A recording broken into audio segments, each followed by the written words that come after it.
No, man, but you got to keep going. What am I going to do, quit? That's not an option. You got to keep on keeping on. Life's a garden, dig it? You make it work for you. You never give up, man. That's my philosophy. Hey, gardeners. Hope you're all having a great week out in your gardens. Things are starting to cool down around here, and I'm just out checking out our pumpkin and squash patch. And you can see here we've got some powdery mildew starting to take out these squash plants here, but surprisingly, as much as trouble these plants have had growing, we do have some squash fruits that I think we're going to be able to harvest nice and ripe here real soon. As you can see here, we also have a pumpkin. The pumpkins I'm not too sure about because they're just really starting to get growing now, and it's really starting to cool off. But yeah, several squash in here though too. Got another one right over here. You see we had one right back there as well too. A few more others hiding up underneath of there. But yeah, surprisingly, these have done better than I thought they were going to do. They just really struggled earlier in the season as it was really hot out, and just took off eventually. As you can see here, we got the pumpkin kind of riding around the squash coming up in the middle here, and taking over some of our tomato plants and everything down the line. But yeah, all in all, a little better than I thought they would do, but definitely can do better this next season. Again, everybody, thank you for joining with us here today. We've got some great guests with us here. So, all right, let's get growing.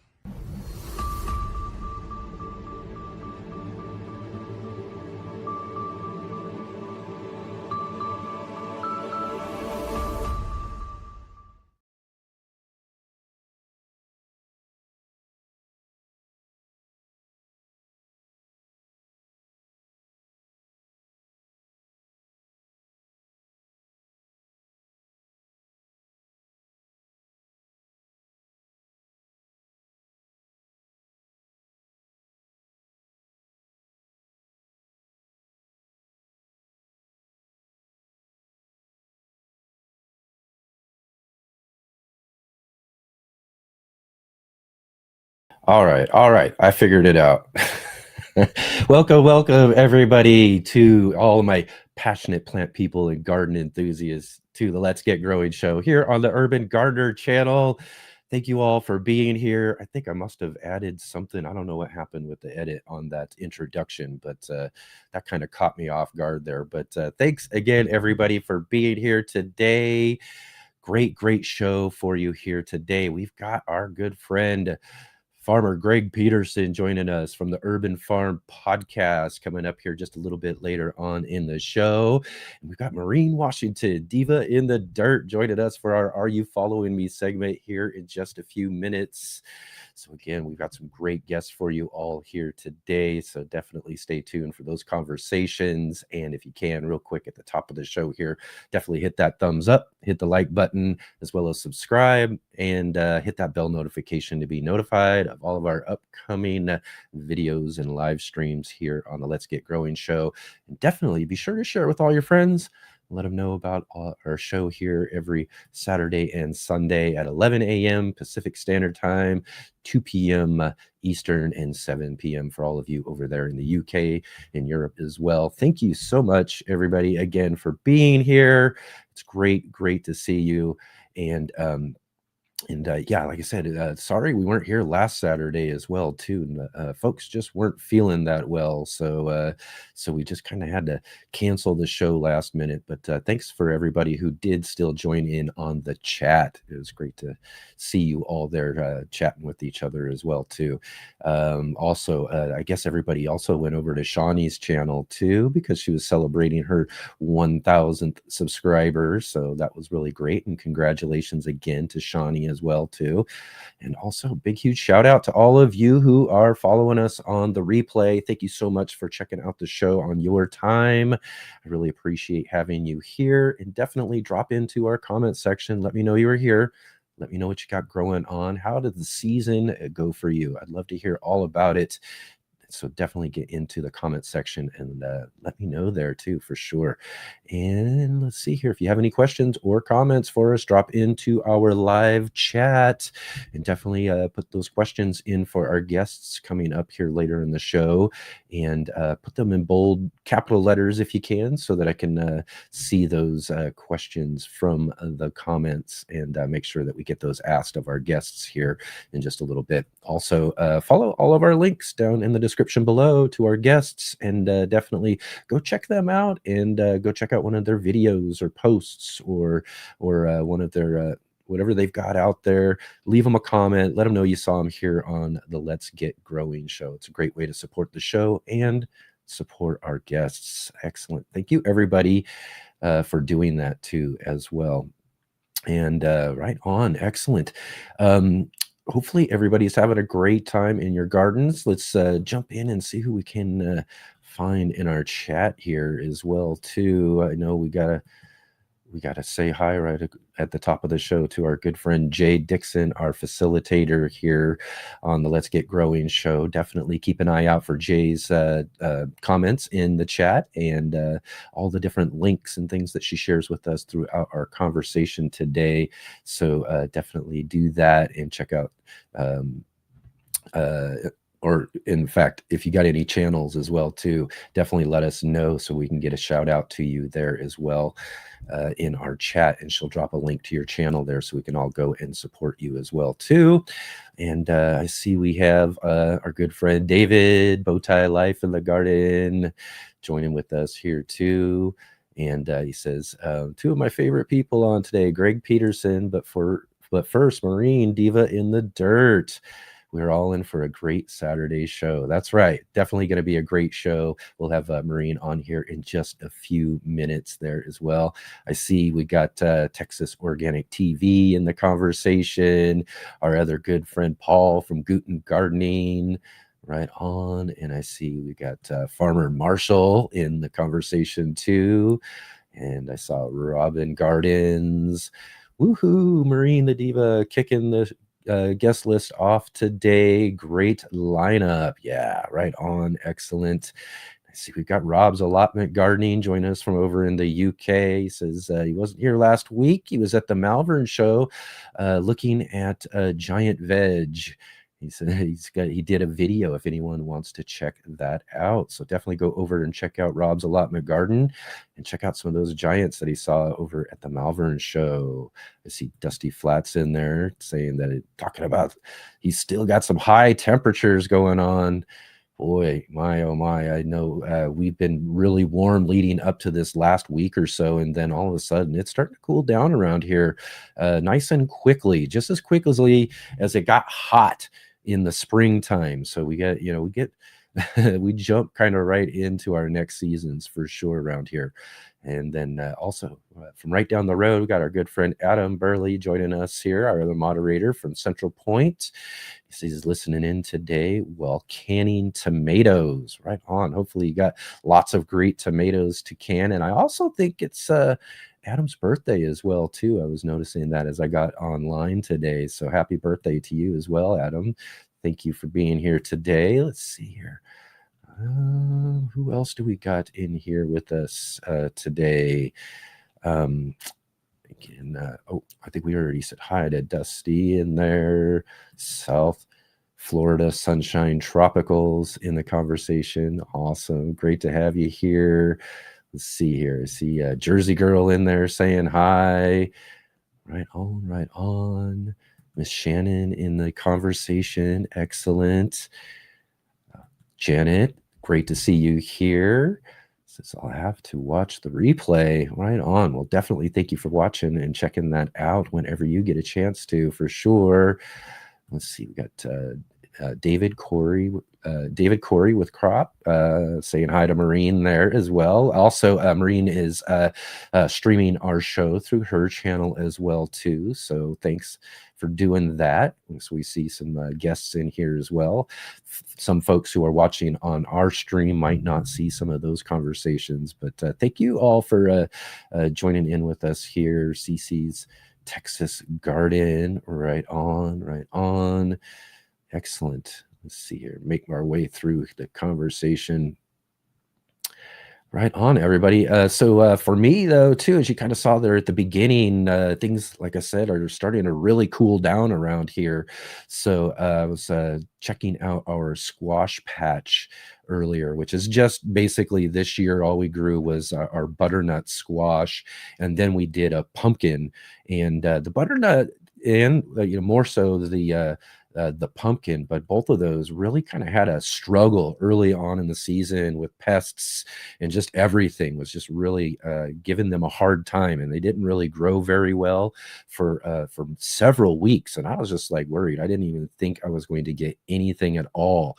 But then all of a sudden, just out of nowhere, those things just kind of took off and started spreading everywhere. So it really got my hopes up, that maybe we'll get something out of them. We do got a couple of pumpkin fruit in there that I showed you one, and I think there's another one off to the side there too. I don't think they're really going to mature completely before we'll have to take them off the vines, but I think several of those butternut squash are going to be just fine and great. So that's really great. Because getting something kind of unexpected, a lot of things aren't don't grow as well as we were hoped or planned for them to. And then sometimes we just got to give them a little bit of a chance, you know what I mean? And just let them grow. And then sometimes we can be really, really surprised. So, yeah, definitely a great surprise out of our squash patch that we have back there. And then the other thing I've been really working on over the last week, though, too, is trying to get my side alleyway garden, which I just kind of let go this year because we had the neighbor working on his fence and all sorts of things. We ended up with some volunteers that kind of popped in as well too, and they kind of sprawled all over the place. And a couple of things that again, similar to the squash that I planted, didn't really do as well, and continued to not do as well either too. So kind of pulling all that out, getting things set to rearrange them and kind of get that space all ready for this next season. But we do got those fall plants, some cabbages, some broccoli, and a few other things that I went out to one of our local greenhouses with Adam, and got some of those fall starts and everything. So I do got some of those things out there in our alleyway garden growing, and they're doing really well right now. So I'm kind of looking forward to those as we grow through the winter season. I've got a few other things that got started and coming up, like spinach and some other greens and things like that we're getting planted out and started out in our back patio garden too, as well too. So lots of things are growing on right now for sure, and lots of things are coming out from our summer garden as it's time. I've got a bunch of beans too in the back that we've been harvesting like crazy over the last few weeks, and so we got those plants that, again, as it's getting cooler now, they're starting to wane off and die off a bit. So gonna have to pull those out and start utilizing that space. Again, we kind of talked about this with one of our guests recently too, that it's kind of a tough struggle to figure out when do I take these out and when do I get the next season's things started. And sometimes we want to hold on to some things. I think I might have done that just a little bit with some of our with some of our plants in the back patio area, but we'll definitely get some things planted out there. Like I said, I got some spinach starts and some stuff like that we can get out into those spaces as I start clearing them out. So so definitely got a lot of great things growing on out there, even though our seasons are changing, and looking forward to a lot of these sort of fall crops and things that'll grow throughout our winter here in Southern Oregon. Right on. Excellent. So yeah, again, like I said, we got a really great show here ahead for all of you here today. And again, thank you everybody for joining with us. It's great to see all of the new faces from Maureen's channel as well too. So thank you all for being here. And right on. So let's do this real quick here. Let's take a real quick break here real quick, and then we'll be right back with our first guest. Hi. My name is Charles Malky, biologist and plant expert with Ivory Organics, where we grow cool plants, and author, Saving the World with the Home Garden. ARE Organic 3-in-1 Plant Guard has 7 natural oils that protect your plants, not just from the summer heat as well as winter cold, but also protects your plants from damaging insects and rodents. The oils in the product include castor, cinnamon, clove, garlic, peppermint, rosemary, and spearmint. These oils are natural insect and rodent repellent oils, which are encapsulated by the base powder, offering your plants months of protection at a time. 1 application per year will suffice for protection against damaging summer sunburn and winter sun scald, but if the target is pests, application as much as 2 to 3 times a year may be necessary.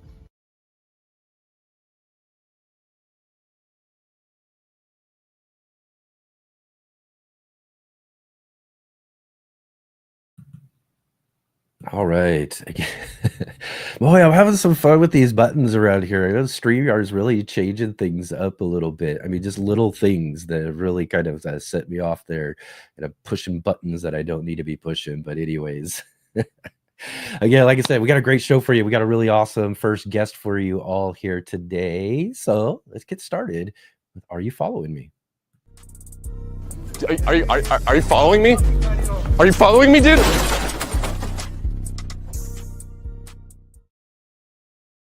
So, all right, everybody, let's welcome to the show Maureen Washington, Diva in the Dirt, with us today. Great to have you here. Thanks for joining with us.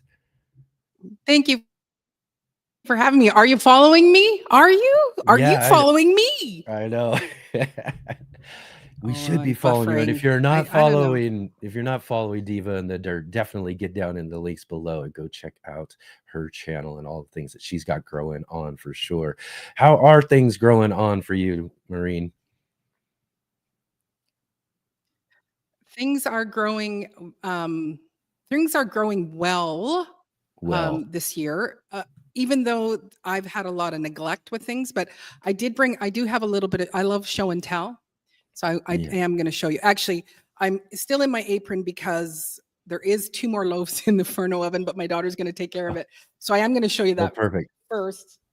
Because Saturday mornings, I bake sourdough bread. Oh, So yes. to sell. So this is one of the loaves that just came out. It's still steaming and looking gorgeous. And Oh, yeah, that's great. so Oh, there it is looks 2 more loaves that my delicious. daughter's taking care of it. Thank Yeah, you. I wish I And was in your neighborhood and I'd get some of that stuff. That looks great. exactly.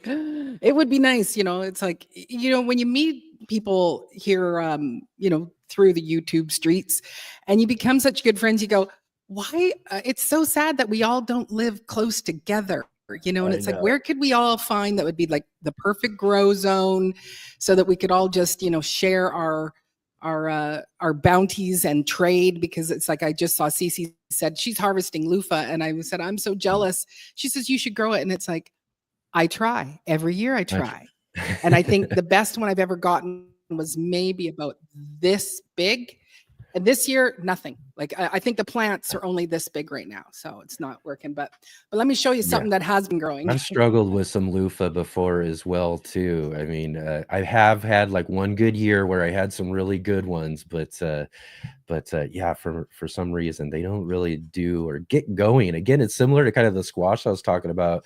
Is like I had they kind of struggle early on in the season, so they don't grow very much, and then there's this point where they take off. Yeah, But then you got to worry about or wonder whether or not the fruit's They going to burst. mature before you get a chance before they kind of go out for the wintertime. in time.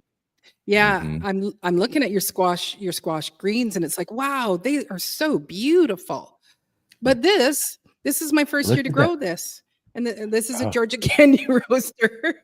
That's what I was gonna say. Looks And like a candy squash. I have about 15 of them, and there's still lots more on the vine out there. But I keep, I've picked them small, but I've been letting them get to maturity. So I think I just picked 5 this past week. They're like, it's part of my next video. Yeah. And this is another new one for me this year. This is a cushaw. And these, again, have just been super prolific and massive. I haven't tried this yet. And I got these seeds came from Broke Farmer. he sent them up. He goes, Maureen, you got to grow cushaw. And I'm like, what's a cushaw? Okay. And then it's like, oh, this is a cushaw.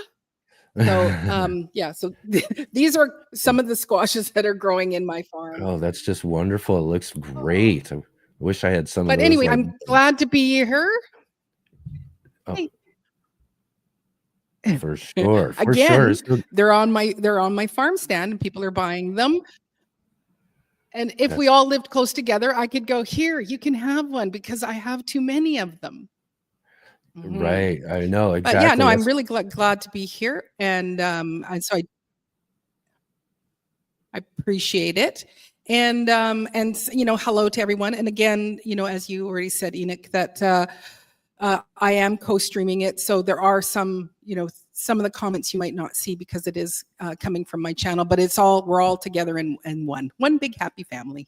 Yeah. So. I get to see them all, but I don't think everybody from each side. So like those who are watching from your side don't see those who are watching on my side, Yes. and vice versa. So, but again, really wonderful to Yeah. see everybody here today Yeah. for sure. Thank you all for joining with us. It's great to have you all along with this Yes. conversation. Yes. Yeah, definitely. Well, it's great to have you back on, but for our segments, we can have a really decent conversation about what's going on here. I know you've been on with us for our community show before. So last time I saw you and we got to meet, I was like, I got to have her back on so we can really get a good chance to. Sure. So. Mhm. Right on. First off, let's just dig right into let's kind of, you know, one of the things we love here is our gardening journey story. I'd love to really find out a little bit about how and what got you started growing and you know, creating a gardening channel to share with everybody as well. Yeah. So my profession is I'm a jazz and blues singer, and you know, had a, you know, pretty good career of music. And I'm a vocal coach. So that's what I was doing in my life. And it was kind of like 2020 when the lockdowns happened. Well, I couldn't perform anymore, couldn't teach anymore. And just my background, I didn't like gardening. I wanted nothing to do with gardening. I like to look at it, and I liked it if people would grow things and I would buy them and I would eat them. I like that part, but I wanted nothing to do with being in the soil. You know, I've got really curly hair. And so for me to be out there, it's like bugs would get caught. I didn't like how my fingers felt, like, you know, just the tips of them. And my mom and my sister are both avid gardeners. And my mom would go, oh, it's so wonderful. Go out. And it's so peaceful. And I go, Ma, it's like, I said, I loathe gardening. I loathe it. You know, I couldn't get anything to grow. In my house, I have spider plants, and spider plants are the best plant to have in your home for, you know, exchanging your carbon and oxygen. But they are really, really just resilient plants. It's like if I overwatered it, it still stayed alive. If I underwatered it, it stayed alive. And so it was like that was the only thing I could have. Like all that you have growing in your studio there, it's like that's amazing. I couldn't do that. In fact, coming right out of the top of my head is one of those I spider had my plants 5 adult right there. children. Yeah. And my 5 children and adult children and my son-in-law all living with me at the time. And mine don't, again, my spider plants do not look that good. I'll just tell you that, but they stay alive. That's all that matters to me. And so I just started kind of looking out at the garden. We'd go out and sit and on our lawn chairs because it was sunny, and we'd have our beverages. And I'd go, well, you know, I could throw in some radish seeds. You know, I love radishes, and I just started doing these little things to grow a bit of food. And also a friend of mine, she went and got chickens and showed me her pictures of her baby chicks. And I went, oh, I want chickens. And she said, well, you could have them. I said, I have no place to put them. And she said, well, you know, my husband and I we'll help you build a coop. And so, you know, we set out in 2020 to build this coop, and I started growing food. And, you know, one of the main things was I have a big family. Like there's 7 of us here. And, you're watching in the news, people are freaking out and running and going and getting toilet paper. And I'm like, Mhm. there's other things you could use other than toilet paper, like for toilet paper. And I thought, I have a lot of people here, and like, what if there's other shortages of different things? Right. And that kind of set me on this journey to go, well, I'm going to grow. And, again, with having a big family here, we one of our favorite things is to make like a chicken Caesar salad for dinner. And every Sunday it's, we have everybody's at the table to eat dinner, and we're going to go and we're going to have a chicken Caesar salad. And I said, oh, we need some romaine, and we need 3 heads of romaine to feed us all. And so I set a couple of kids out to go and find some, and it was like there was not much out there. Wow. And then the one store that it's kind of more of a little semi-organic store, and it was $7.50 for a wilted wilted romaine. And I thought, that's over $20 for 3 heads of romaine. And I went, okay, well, I know how to fix that. I'll just grow a romaine. And, and I like romaine just because it's a cut and come again. And that's kind of where it all started, was the fact that this, like the food shortages that were happening in some areas, but the food shortage, could it happen here? And I thought, I have people that I need to feed. And, and then just if you back up my story a little bit more, just as a sideline, it's like, I'm living the life that I always wanted to live, because I was a homeschooling mom, and I wanted, the farm and all that. But I went, I don't think I can do that, because I didn't like gardening. So it's like, this stepped me into this life that I think I always wanted to have. Right. And to provide and to have more resilience with my own food. So. Yeah. I think that sums it up. Yeah, it was definitely the case. I've been sharing and doing videos on my channel, since I think 2016, 2017, right in that area. And that was one thing that was very sure was to see during the pandemic, was the explosion of folks who are starting to garden and starting to do that. It was just, and again, it's for that similar reason that,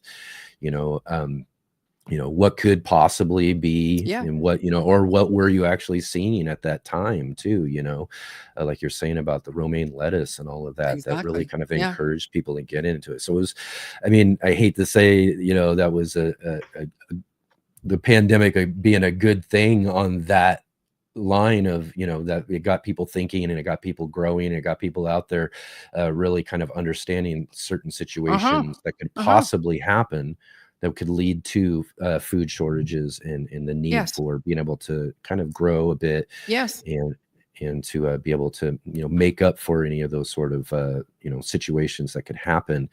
And so again, it's a good thing in the long run that came out of it, for sure.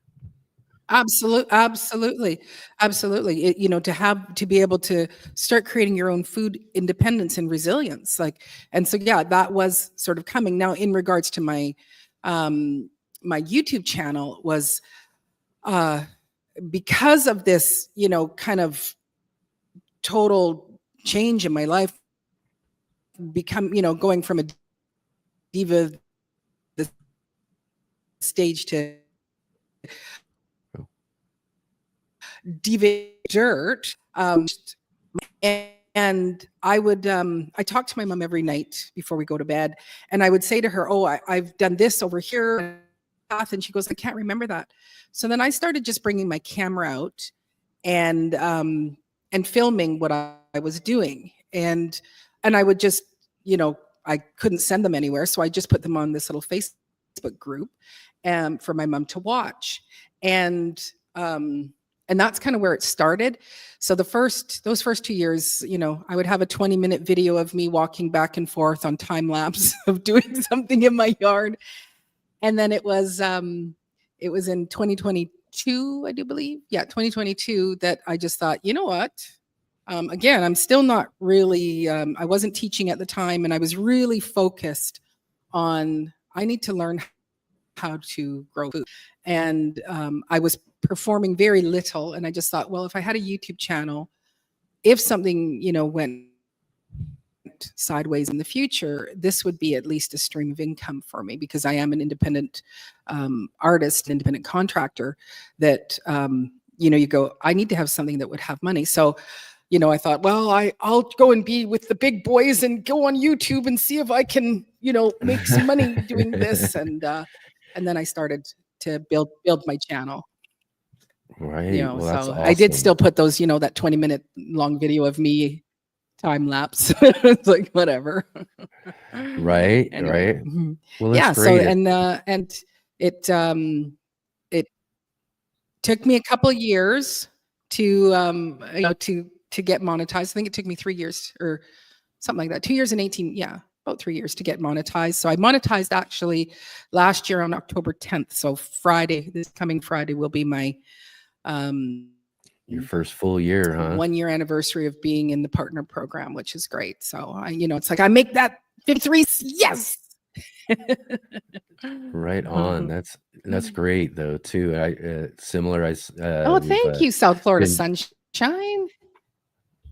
Oh, right on. Yeah. And so again, it's really awesome to hear that, the growth and folks kind of, jumping on with you to share this growing journey and all of that with you. And again, it really is what makes kind of doing all of this so much fun though, too, really ultimately is the community building that comes out of it when, and it's something that I've really enjoyed and has led to this whole show and everything is just really getting to meet such wonderful people out there who share that same similar passion for growing food and that sort of thing as well too.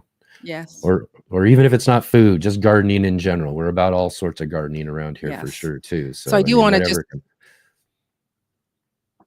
absolutely. Well, because I don't just garden. It's like now I'm making sourdough bread every week to sell, and we did take a stab at making cheese, but it's not easy to find good raw milk here.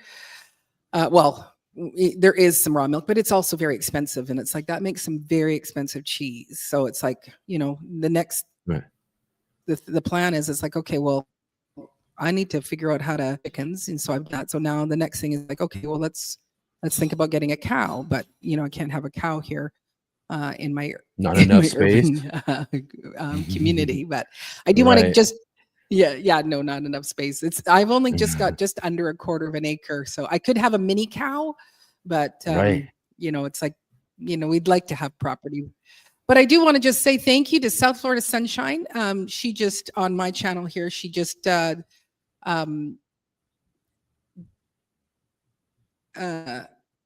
member, and also she just encouraged everybody to subscribe and gave a donation to my channel. So thank you, South Florida Sunshine. Awesome. Appreciate Excellent. that. Yeah, right on. That's excellent. Yeah. Thank you, everybody, for being here and contributing and all of that as well, too. Really awesome to see the conversation. Lots of folks here talking away. It's great to have you. If you got any questions for us or for Maureen, drop those in for sure as well, too. But so how did this growing season go for you? How did everything work out? Did you get everything that you were planning? Well, this year, like the squashes were. No. There's lots of things that I didn't. Like I said, the loofahs, I do try them. And it's like I'm never gonna not try. I tried a new, area and things like that. But the squashes, I have a farm allotment that a friend from church. He has a organic blueberry farm, and he has this huge soil that he said my wife doesn't want to go down because it's quite a distance from their home, and he said, would you like to use it? It was last year was my first year to use it, and this is the second, and it has a really high water table, so I don't have to water a whole lot. I've been figuring out how to not have to do a lot of weeding, so we did use a lot of garden cloth this year. And then, but out there, there isn't a lot that I have it's more about where the vining squashes are, because they will, jump over a few rows. So it's like getting them back into, okay, stay in this area. That's the biggest challenge. But there were lots of things. I'm still in the middle of this very difficult year with my provincial government here.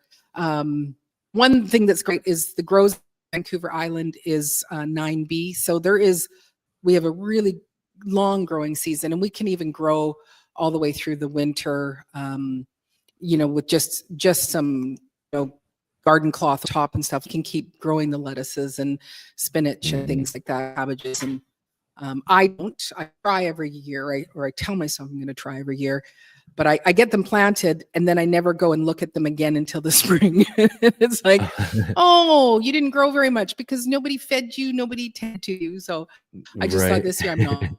But I was having a very difficult time this year with my provincial government. So there was a lot of neglect going on in my gardens and stuff, but grateful for, what has come in. Like I said, you've seen these squashes, and that's basically what I've been looking at and bringing in. The tomatoes are off the charts. My daughter canned up about 27 quarts of salsa. This past week, I just did a tikka masala sauce that we love, this Indian sauce that we do. And then, we did grape juice. She just did grape juice this past week, and we've got more to do. And then I just did a ketchup. It's my first time to use this recipe, and the recipe is just perfect. It tastes like good old fashioned diner ketchup. It's so delicious. Oh, perfect. So we are in the throes of canning and preserving and stuff like that right now, and stocking up our pantry and taking the time to actually start eating some of the things out of the pantry. So, right. I think that was the question. So what was the issues you were having with your government there? Is this something that had to do with you being able to grow? Oh yeah, that's a little sideline. I mean, they have some limitations on what you're able to do? No, in British Columbia, no, not at all. No, in British Columbia, we have this thing called the speculation and vacancy tax.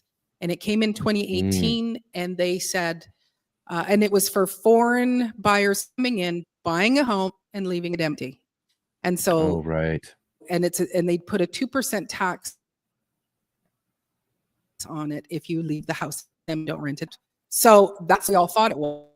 Well, I think I'm buffering. And then they decided to spread it out through more communities, and mine, what they have is that you have to be a Canadian citizen. You have to declare your taxes. There's a criteria, which I do all of that.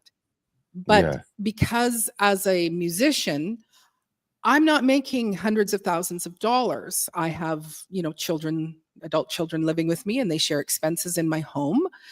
And so they looked at what I declared, and they said, we don't think that you're being honest with your declarations of how much money you make, which I do. I have a tax accountant. And so I was given a $110,000 bill. They took away all my exemptions for 5 years. So I have been having to prove that I, number one, live in my house, which you can look at my YouTube videos. You can see every aspect of my home in those videos. Yeah. But it was the fact that they didn't believe that I could live on the smaller amount of money that I declare on my taxes. So I'm still in that fight right now, but it's getting closer to being ended. But I did expose a lot of my own personal accounts and things like that to prove my innocence. Yeah. Well, hopefully that all works out. So it was right. a yucky year. Just doesn't. Yeah. Sometimes they can really, even down here, we can run into some issues with things that just don't make sense, and things that you get, and it's not easy to deal with government So no, it had any nothing to form do when it with, comes to trying to. No, I actually. Oh, I think. Like I have out on my boulevard. I actually grow out there because it was just it's just a beautiful green space, and nobody in the city has come and said, hey, you can't do that.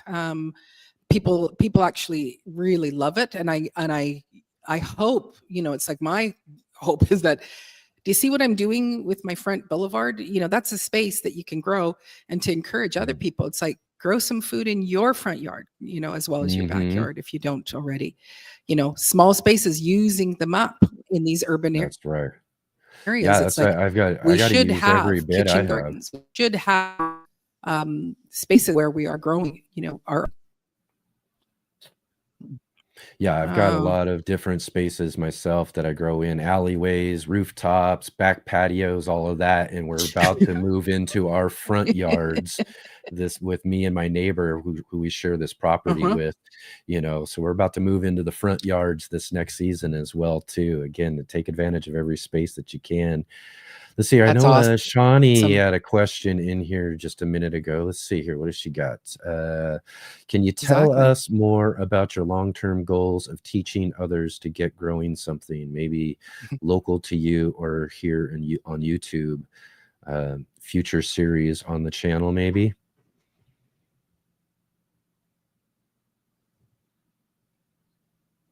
Yeah. So, so one of the things that that I do have already is I think it's a series just on the channel, and it was my kind of attempt. I think it was last year or the year before. It was a series of threes of trying to encourage people to grow, and that how simple it can be.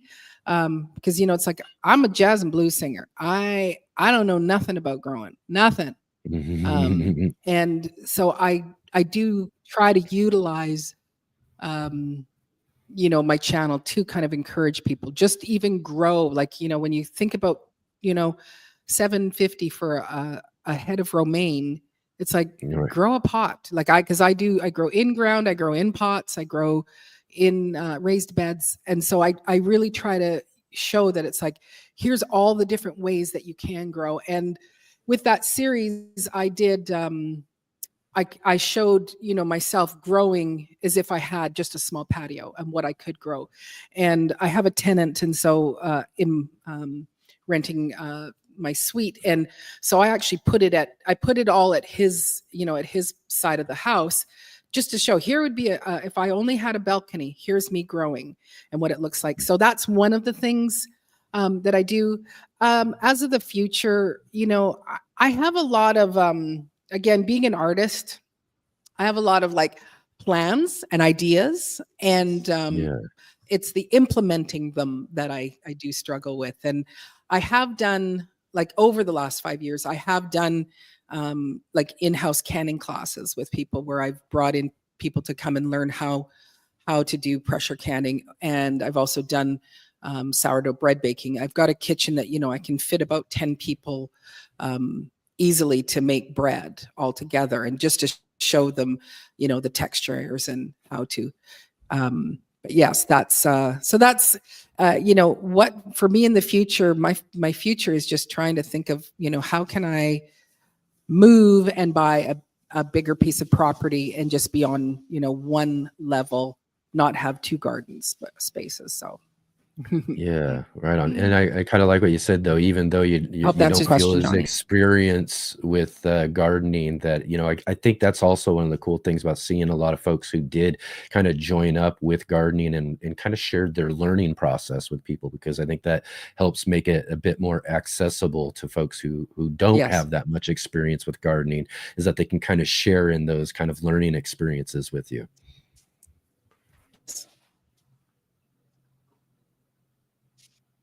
Oh, I think we freeze up there.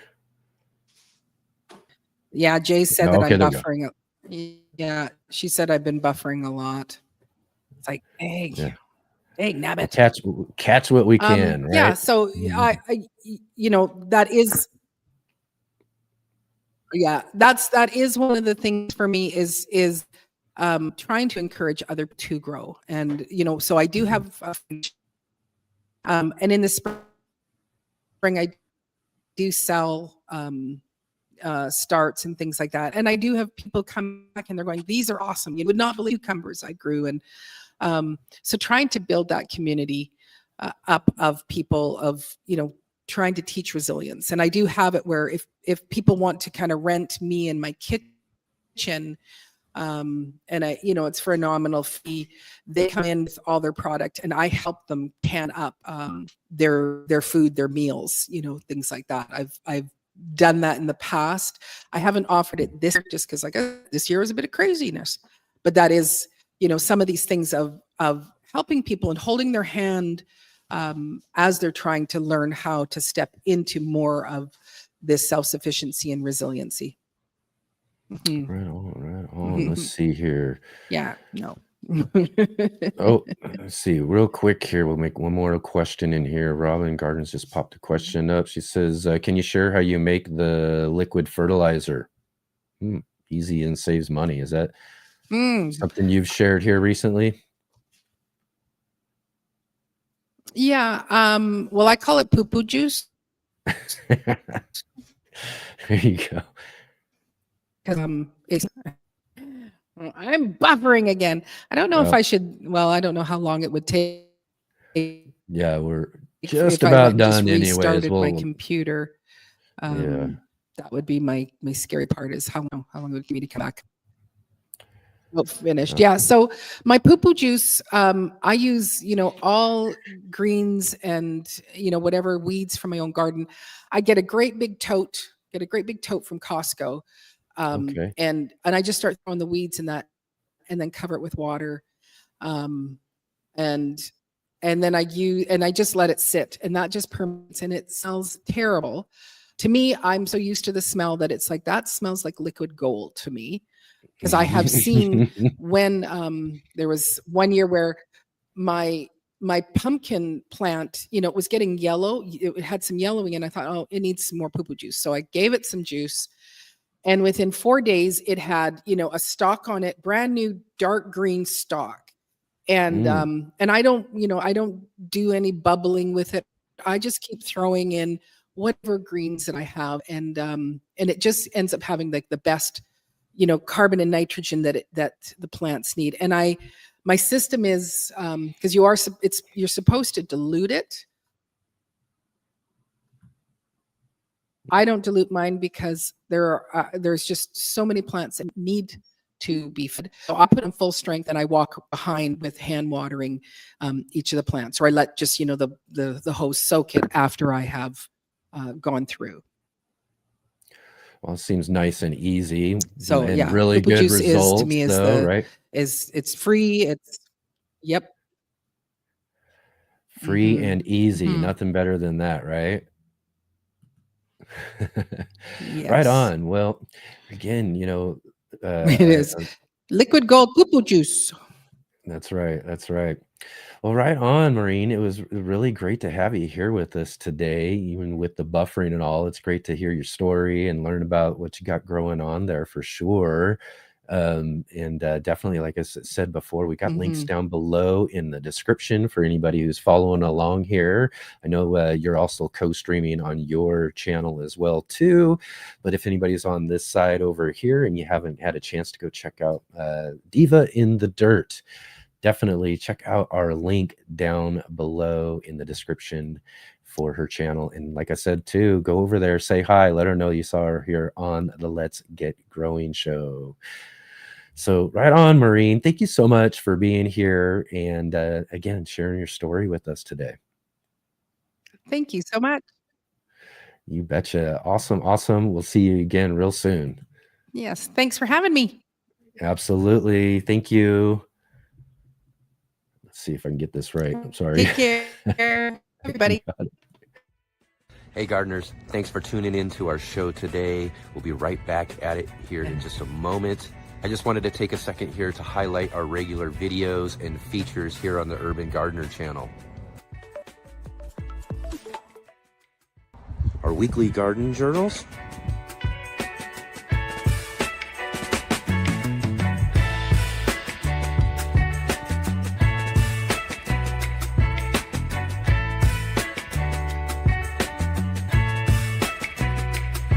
and our incredible featured visits.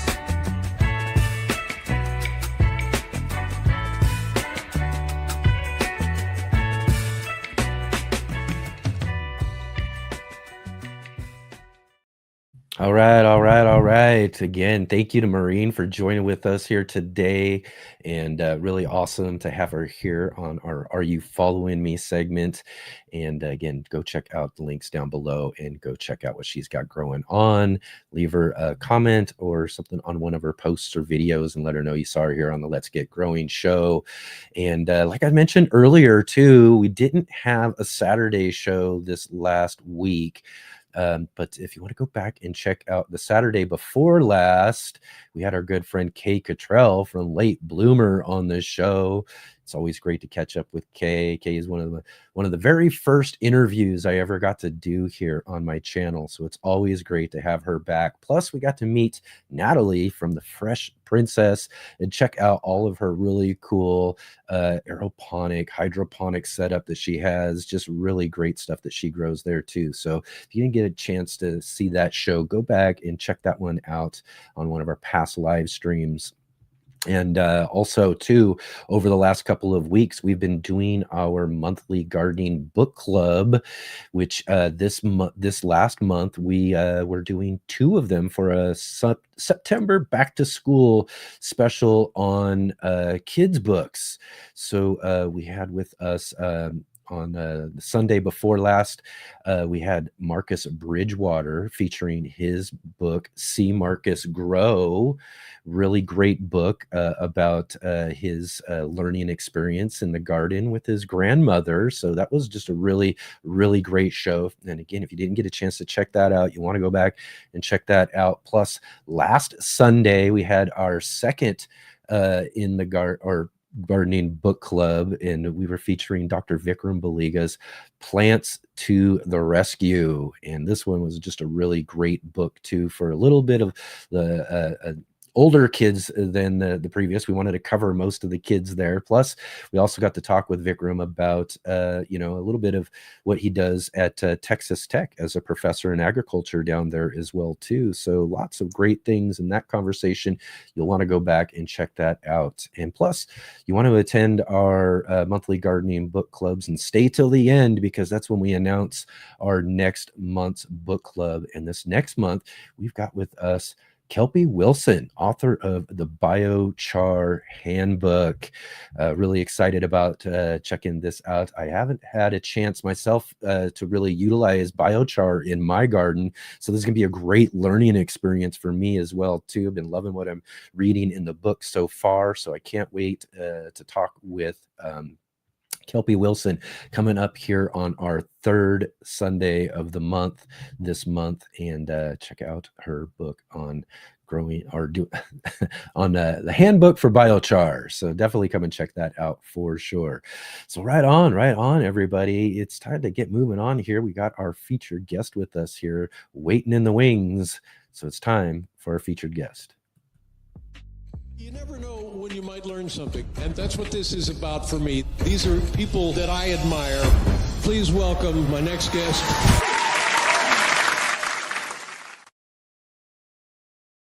So, all right, everybody, let's welcome back to the show our good friend, Greg Peterson. Hello. I love that Farm intro. That's great. Podcast. Thank you. Can y'all hear me? Yeah, I got you. We got you good, man. Awesome. It's great to have you back here. Thanks for joining with us today, Greg.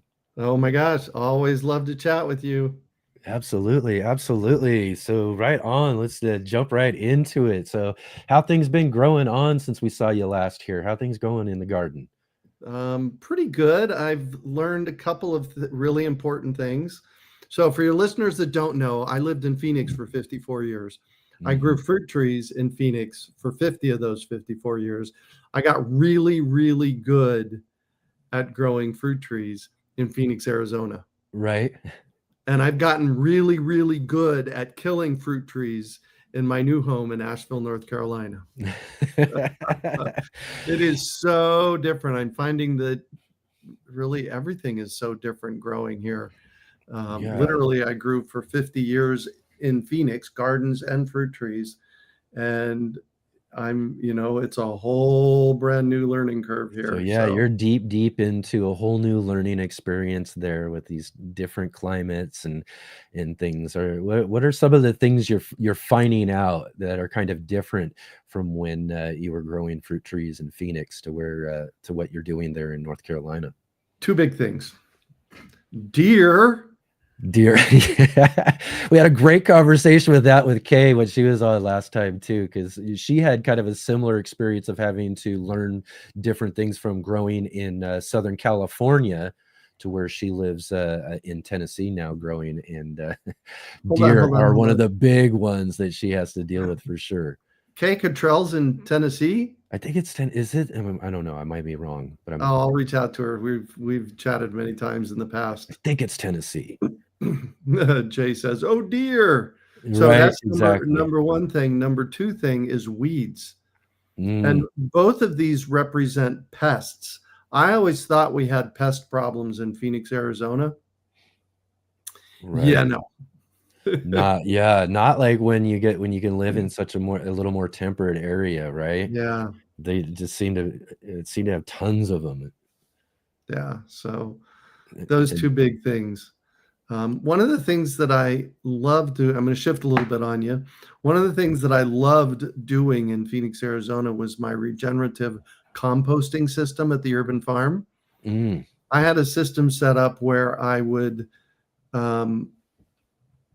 go to the Duck and Decanter, one of my favorite longest term restaurants in Phoenix. I ate at the Duck starting in the 70s. There's a sandwich joint.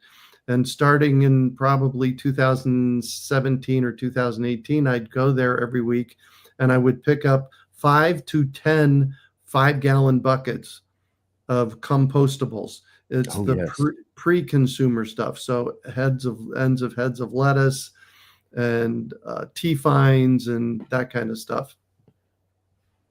And I inserted those into my regenerative composting system at the urban farm. And that composting system looked like the food scraps come in the front door. Yeah. They would go to the chickens, the composting worms, or the black soldier fly bugs. Oh, right. Yeah. And I really enjoyed doing that.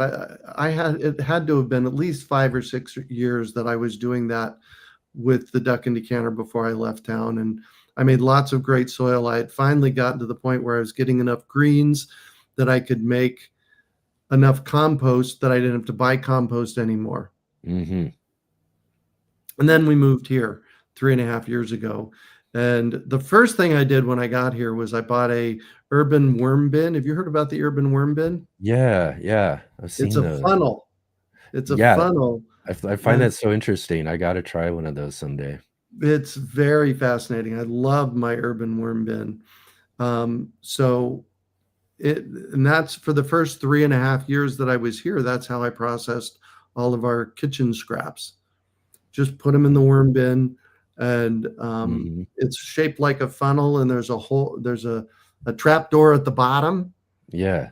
And you open the trap door when you're ready to harvest, and you bang the bottom, and the worm castings fall out and leave some of the worms up top, and you start all over again. Yeah, you just kind of keep it new up top, so they're encouraged to work into that new bedding, right? And then you can the bottom stuff. Yeah, I got to try that sometime. I just use just a basic old container type, one of those storage containers and stackable, and I've been finding that works out really, really well. Yeah. And those things can, once you get them populated enough, they can just start eating up things really quickly. I'm really surprised at how fast they actually eat through some of the food that I put in there. Right. It is amazing how that works.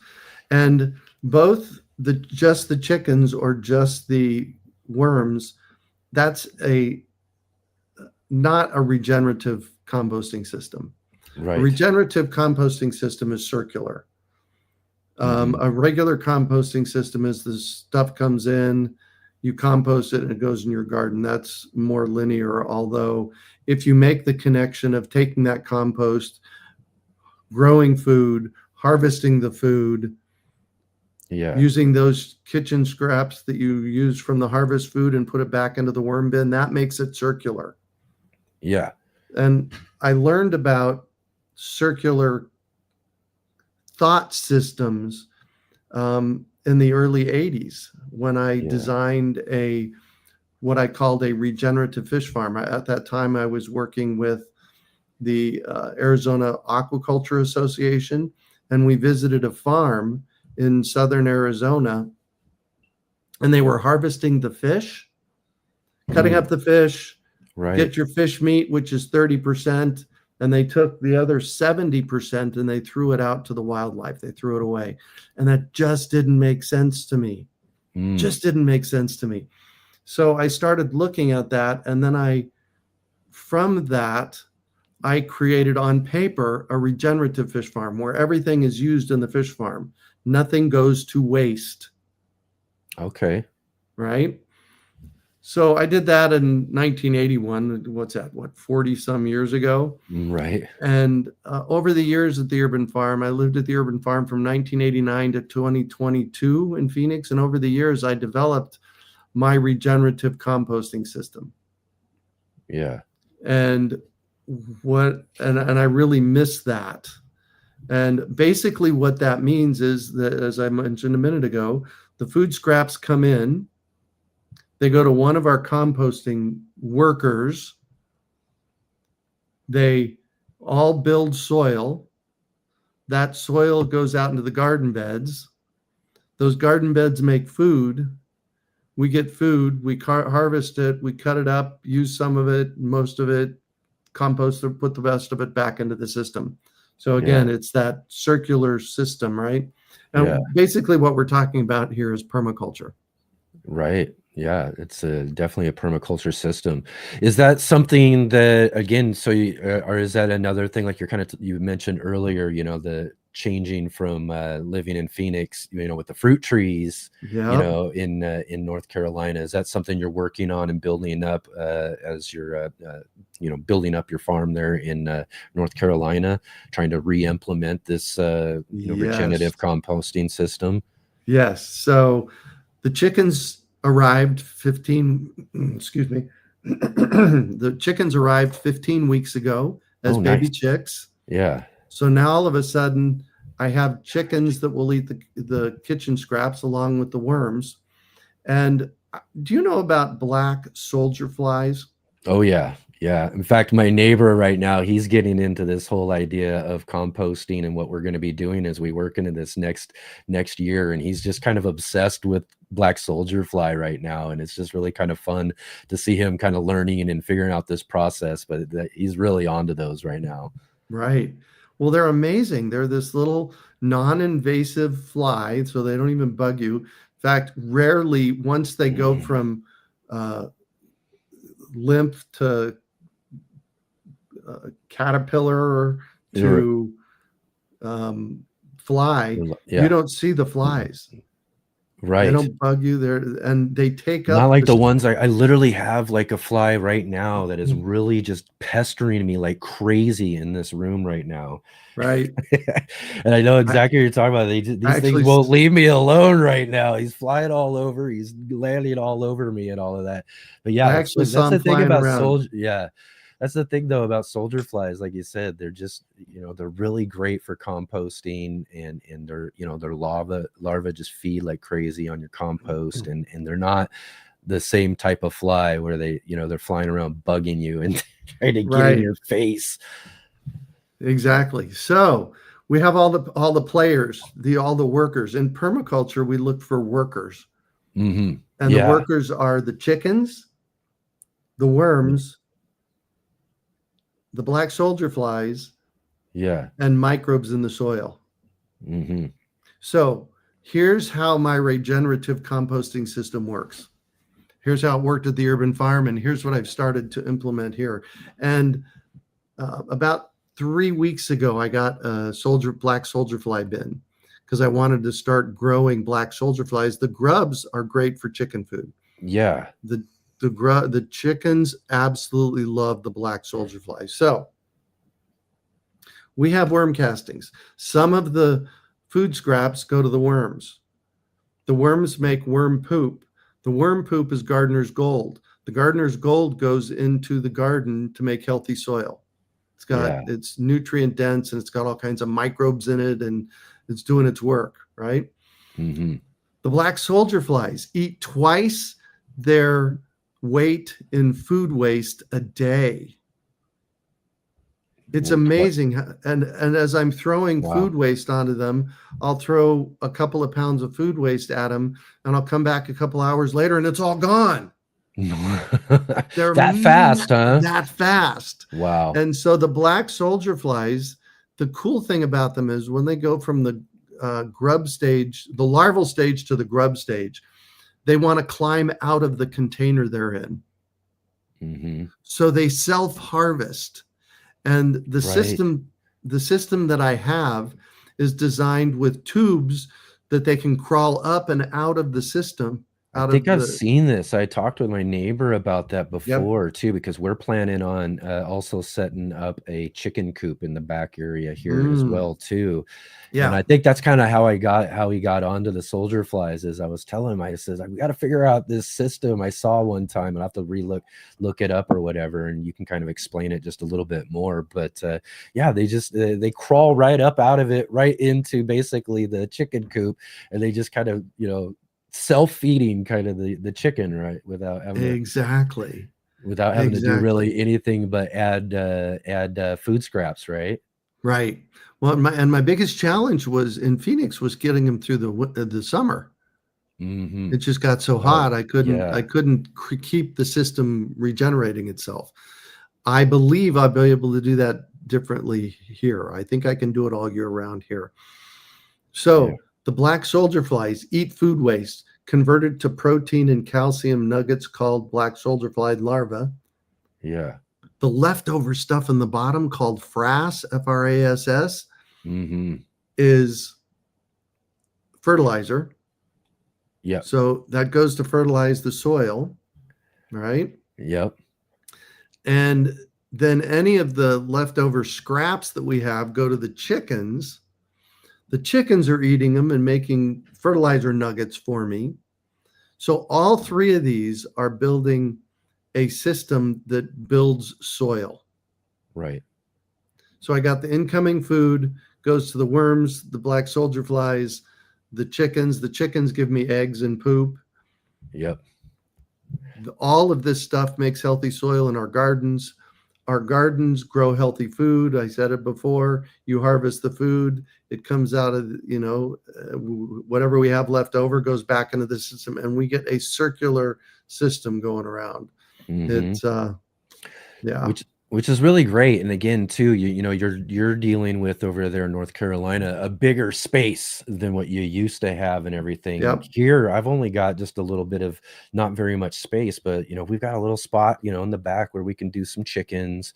I've got a little thing that I'm getting ready to set up too out in our back carport area too, where we can get some rabbits going to in order to harvest rabbit poo. You know, it's all the poo, the frass, the poo. So we're exactly that's going to make some of this really great fertilizers for our garden and everything. So even in these small spaces, you know, we can also find ways of being able to work in some of this regenerative processes as well too.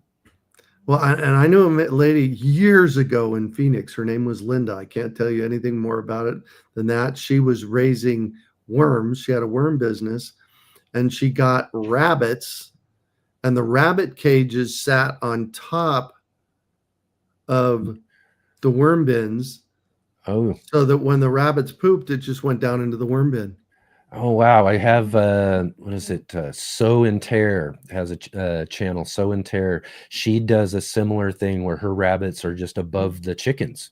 So she has the rabbit hutches right up above the chickens, and they'll drop the poo right down into the chicken stuff. So she harvests all of that stuff all at the same time.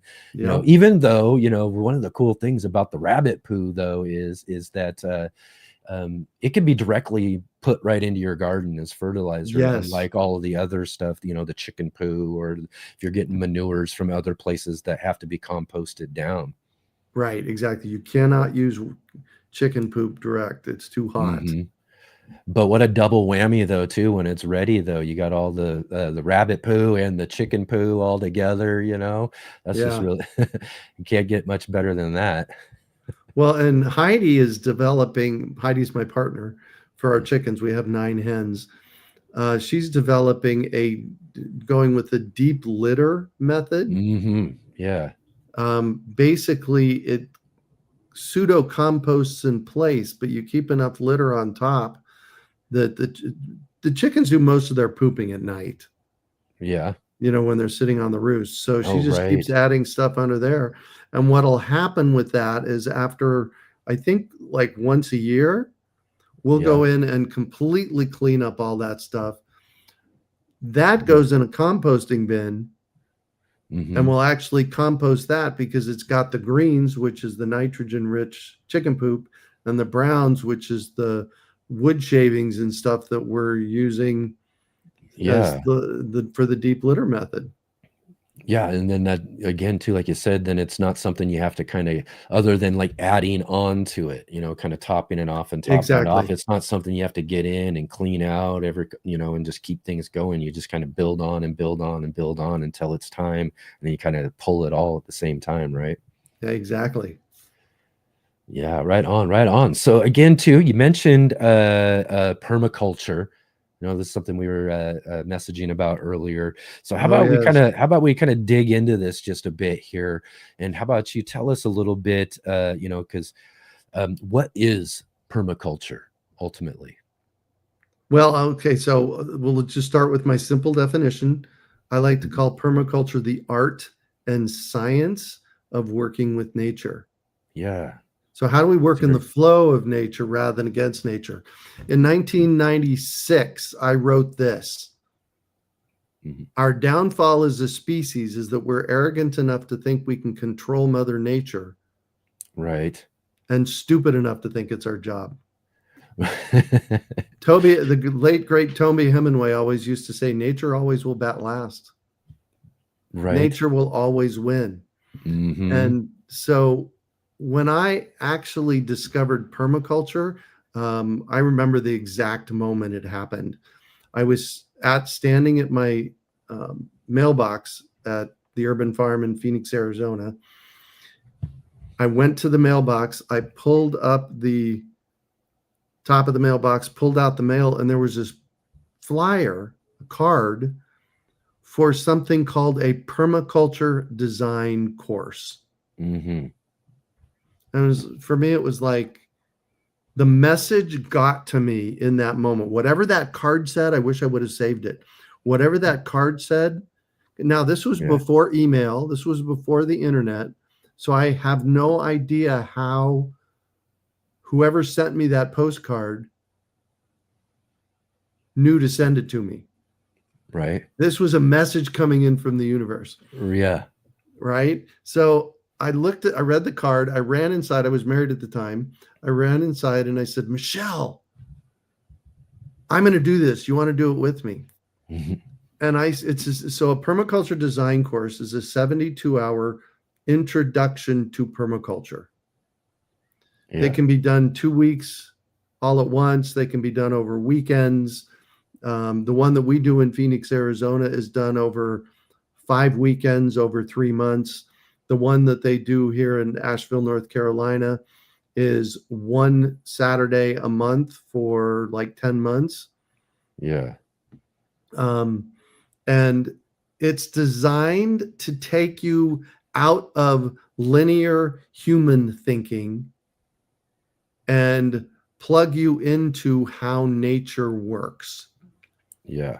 So think about this for a minute. We've been talking about a regenerative composting system, right? Yeah. I got to call what it is regenerative in 1991 when I did my permaculture design course. But remember, I said I designed a regenerative fish farm in 1981 before I ever knew what that really meant. And just kind of happened along, right? It did. It just kind of happened. And so we as human beings, and I challenge your listeners, I absolutely challenge your listeners to come up with a regenerative human created system. Yeah. They don't exist. I've been looking for 35 years. Nature already did it. It's got the map already done. Exactly. So let's look at nature. Nature only creates. Nature, I want to really emphasize this. Nature only creates regenerative systems. If nature creates a degenerative system, what happens to it? Oh, it dies off, I suppose. Exactly. It fails. It absolutely fails. Yeah. So what I want to really highlight is the dichotomy there. Humans have only ever created degenerative systems. Nature only has ever created regenerative systems, because when nature creates a degenerative system, it goes away. Do you see the problem here? Yeah. Yeah. It's like I was just recently, somebody had made a post or something that I thought, and I can't quite say it as well as that they said it, but, really ultimately, and kind of going along with what you're saying there too, is that, we think, or what you even said there in that statement too, is that, we think that we can build and do all these sort of things and make things better, but that's not at all what's ever really happening. And Right. Ultimately, nature was around doing all of this stuff long before us. That's how we even got here to begin with. And ultimately, when we're done and gone, and we've, all of our degenerative systems have kind of run their course and we're not here anymore, nature's going to go right back to its, not really, it's really not doing it at this moment either, but it's going to continue on long after us. Yep. What do they say? There's still a couple of billion years left on our planet's life before the sun eats us up, right? Right. So, whenever we're gone for that next couple of billion years up until that point, nature will just and it'll consume everything that we've brought onto the earth itself. Everything we've built up in our degenerative processes, it will regenerate back into the system itself. Yeah, exactly. That's the power of nature and everything. So again, too, it's really, in a sense, it's really kind of egotistical in a sense for us to think that we've got power over it. Exactly. We can farm and we can do all these sort of things and create these structures and all that sort of stuff. But ultimately, all we're really doing is again, trying to figure out how to work with nature versus, being able to work against it. Yeah, exactly. Yeah, pretty powerful. And again, too, so where really ultimately is, so again, if we're, got these degenerative systems that we're building, where ultimately is permaculture fit into, what we're learning and how we're learning to manage things better? Well, permaculture is a thought process, a design methodology. It's a way of being. Often I did a lecture, an introduction to permaculture back in 92 or 93. It was at this, those home shows they do at the stadiums and stuff. Right. Excuse me.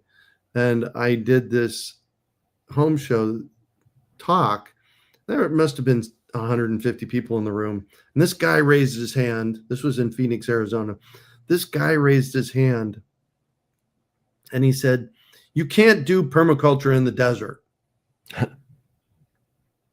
And wow, that's quite a statement. It is. It is quite a statement, because nature is in the desert.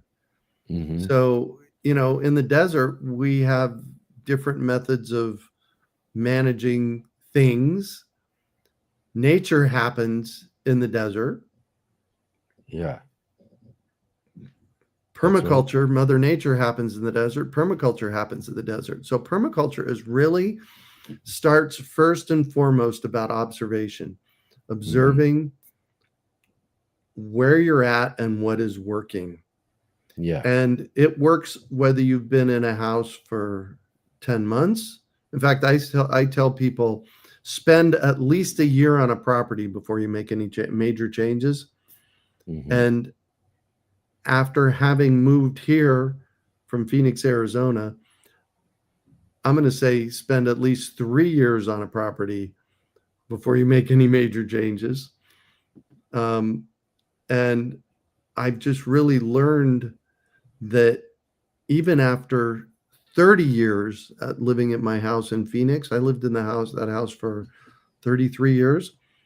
I could still wander around the neighborhood and notice what people were doing that was working that I could implement. Yeah. So in permaculture, in nature, we just have to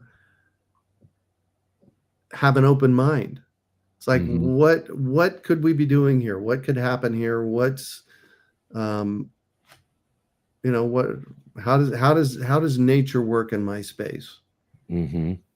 Yeah, And and again, it's going to look different, like you said, whether you're in a dry desert area. It just permaculture systems are just going to look different than they do in a more temperate climate or really wet tropical climates or whatever the climate is.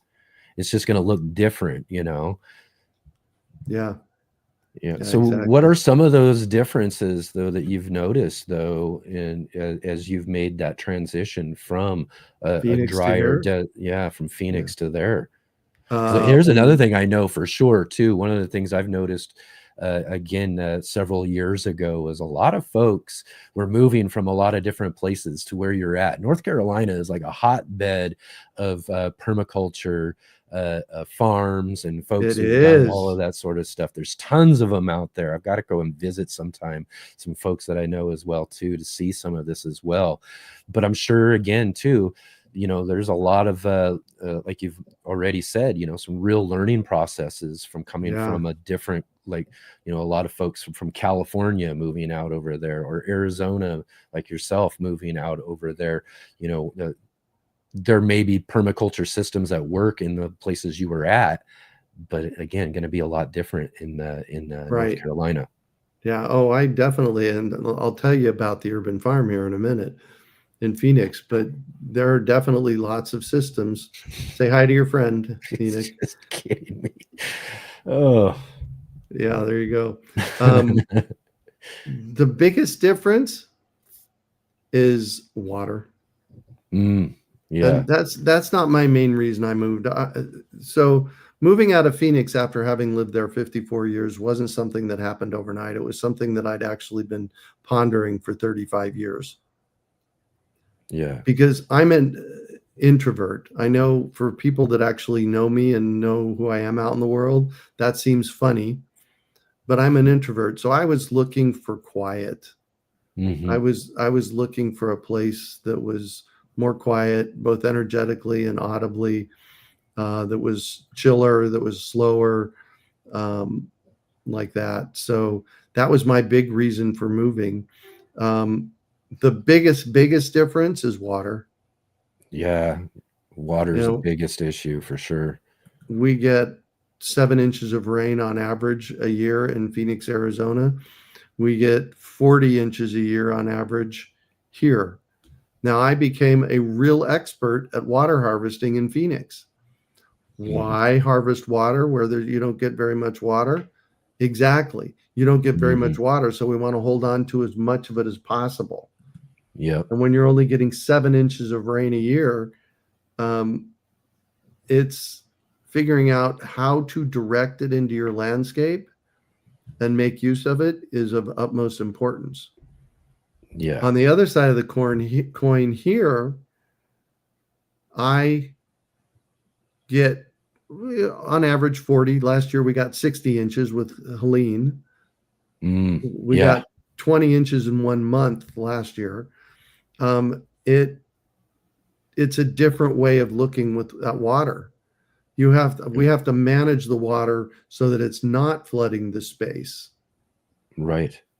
And so Whereas Whereas in Phoenix and these places, you want floods that you get, what are they, Yeah. monsoons or things like that Yep. as well too. You have a monsoon season down there. And I think even, I think it's, is it Phoenix where they do flooding for certain neighborhoods or certain areas as well too? Yeah, I had one of those properties. It's called flood irrigation. It's a water Yeah. right that comes with the property. So yeah, managing water is a challenge here because you get so much of it. So, Brad Lancaster's book, Water Harvesting for Drylands and Beyond, is the Bible Yeah. for water harvesting. So if you're interested in learning about water harvesting, that's the book to get. My big thing in water harvesting is directing the water in the landscape where you want to use it. Yeah. A lot of times the first place people go with rainwater harvesting is, I got to get a really big tank and store it for use later. Well, do you? First of all, I had 2 rainwater harvesting systems at the urban farm. One cost me $3,000 for a tank and a system that wasn't passive. So basically what that means is the fact that it wasn't passive meant that I had to do something to make it work. It would automatically collect water, but then when I wanted to use the water, I had to turn on the spigot, move the spigot around the yard, move the hose around the yard. That was about a $3,000 tank system. It collected X amount of water off of my roof. On the other side of my back patio was a rainwater harvesting system that cost me $80. Harvested X amount of water off my roof, about the same amount. And the only thing that I had to do to maintain that passive system was occasionally I would walk by and brush off the leaves on the downspout gutter. That was it. That was it, huh? Yeah. It harvested the same amount of water. And what I was doing with that water, and the reason it cost me $80 is because I took a pipe and I ran it out into my yard. I ran it into a basin, and around that basin in the backyard of the urban farm, I planted fruit trees. So when it rained, that water would go down the pipe out to the orchard and water the orchard. Now, I couldn't pull it up out of the ground later, but I was using my fruit trees to pull it out of the ground Which later. needs that deep watering anyways, right? Exactly. Yeah. So in North Carolina there, do you have a dry enough period where you really need to store or collect or utilize a water retaining system? I could if I was watering the garden beds. Yeah. Because it doesn't rain often enough to keep the garden beds watered, so we still have to water them. That's the other thing I wanted to mention today. My favorite way to water my garden. Do you know this one? Have we talked about this before? I don't know if we have. It's called drip tape. Oh, I think we had. I think you mentioned it before, but Yeah. drip tape. Drip tape. I love drip tape. So now I have 11 garden beds, from pill-shaped stock tanks to 4x8 wood garden beds that I built in the backyard, and they all have drip tape on them. Here's the quick rundown on drip tape.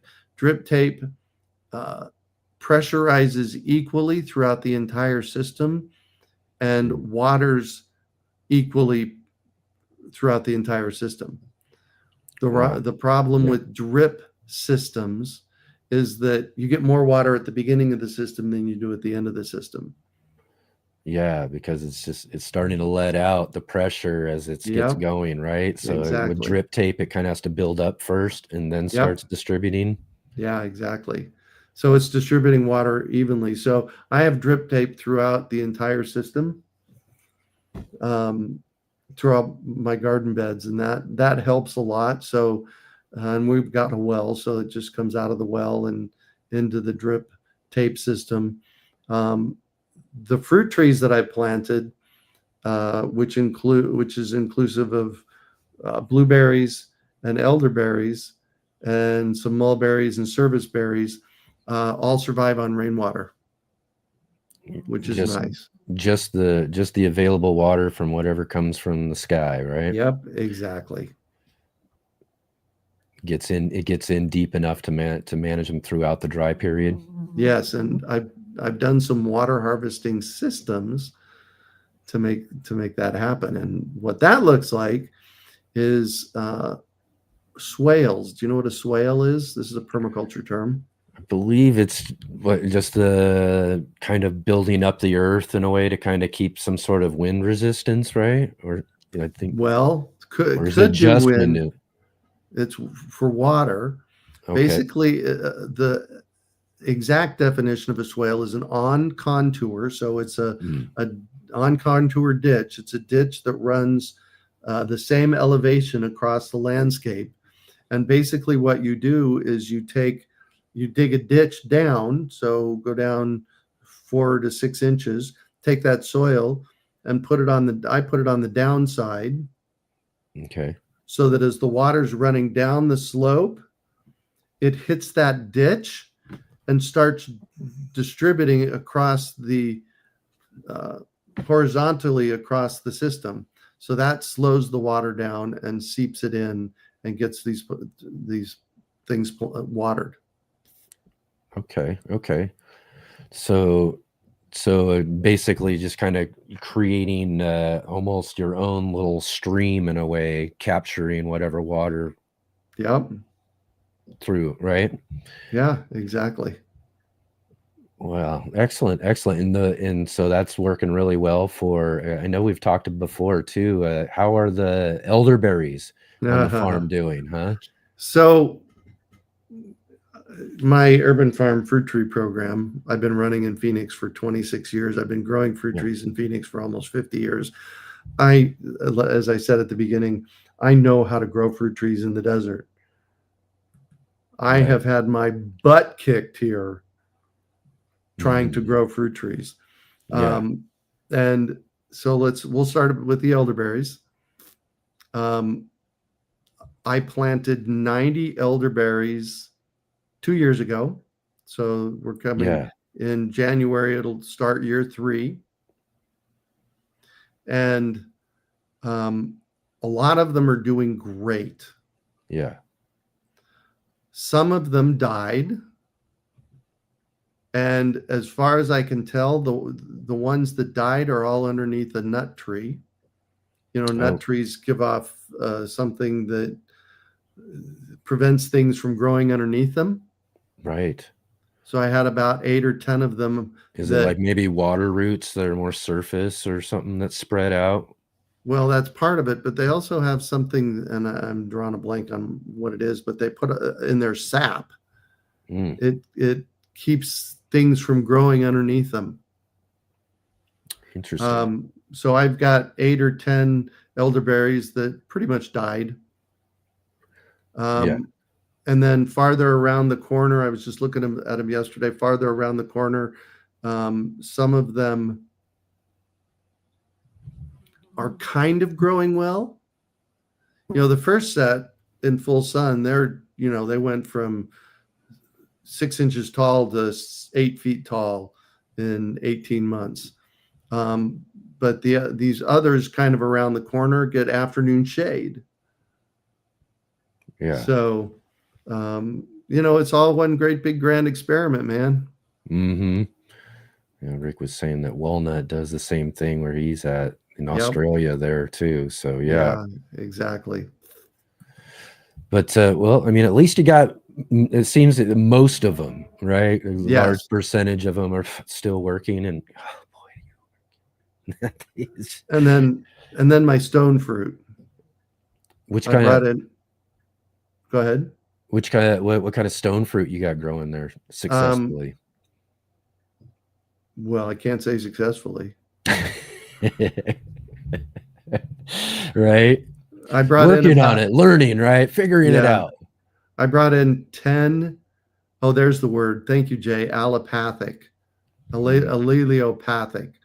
I brought in 10 different varieties of stone fruit from Dave Wilson Nursery. and I planted them, and they've got planted in the pathway of the deer, and in a place that the weeds, I swear to God, these weeds grow a foot a day. They probably do.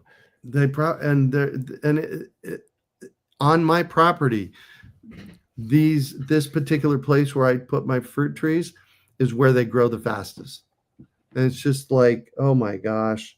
So I actually just kind of gave up on them a little bit. I'm going to check on them here when they go dormant and the weeds die back, and see which ones survived, because the ones that got up above the deer's reach, they're actually doing pretty good. So it'll be interesting to see what happens with those.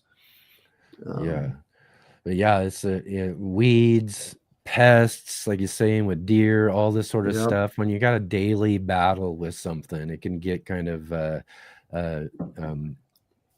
I don't know, it just makes you want to just give up sometimes. And I even, with some of the pests and things that I've got to deal with here, you know, I'm just sometimes like, you know what, you just do what you're gonna do. I've done that several times when it comes to the squash bugs and things. You know, I try my best to get them growing as big as possible, get the plants growing as big as possible, and then trying to manage those things from a day to day to day and all of that. And then there's a point where it's like, man, they just keep coming back. Like no matter what I try to, I think I've got most all of them. You know, you go out, you collect them, you're squishing eggs, you're doing all this sort of stuff, and you think that you've got them all. Then you come back the next day, like you said, with weeds, and there's some weeds that are the same way here as well. But it's like, what's going on? I mean, there's just as many as there were yesterday. Now I gotta go and do all that again that day. So again, I get that when it comes to, especially for newer gardeners and all of that, about how that can be so tough to deal with and all of that. But you know, my only strategy really is to do the best I can for as long as I can do it until I give up, and then hopefully at that point the plants got enough size, you know what I mean, to be somewhat resilient to it. Kind of what you're talking about with the trees, ones that have grown a bit enough to where the deer can't get to a certain part of them and all of that, then those ones are doing better, you know. So manage it until you get them big enough to where they can kind of manage on their own. Yeah, exactly. Yeah. Well, and you mentioned pests. I want to kind of shift this conversation a little bit. I see over your right shoulder.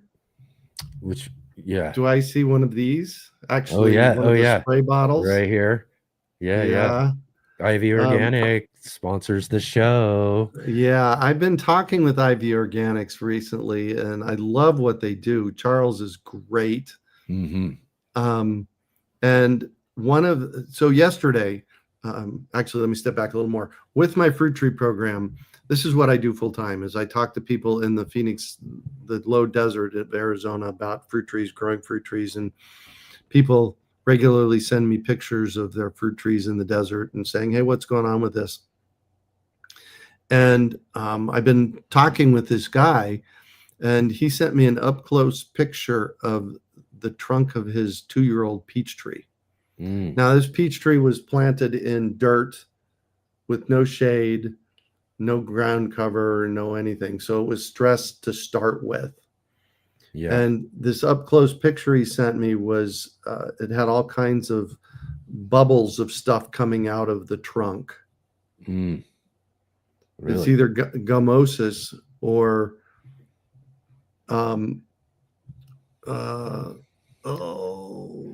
peach borers. There it is. Peach borers. And it's probably peach borers.